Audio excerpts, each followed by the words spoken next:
Se qualcuno si stesse domandando che fine hanno fatto i progetti inseriti nel piano triennale delle opere pubbliche del Comune di Feltre, a titolo esemplificativo i lavori al Teatro della Sena o quelli allo Stadio Comunale Zugnitauro, deve sapere che non sono stati dimenticati, ma prepotentemente superati dagli interventi di ripristino dei danni causati da Vaia, che nel solo Comune di Feltre si stimano avere superato i 20 milioni di euro.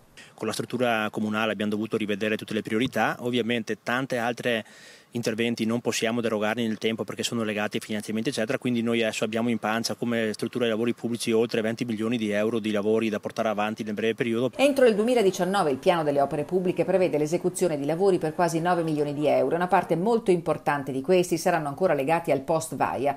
Una buona mano sarà data dagli interventi che verranno eseguiti nelle prime 2 settimane di settembre in occasione della grande prova di soccorso coordinata dalla Protezione Civile regionale. 63 i cantieri già ipotizzati in tutti i comuni dell'Unione Montana Feltrina. Noi come Feltre abbiamo inteso mettere a disposizione la nostra caserma Zarentelli, sarà anche l'occasione per fare anche lì degli interventi post Vaia, quindi sto parlando ovviamente della parte nord, quindi dove c'è l'ex mensa per capire, ma sarà l'occasione per continuare il lavoro. Infatti a noi adesso ci sembra che è tutto a posto, invece ci sono ancora cantieri da fare e ci vorrà molto tempo e tante risorse per sistemare il tutto.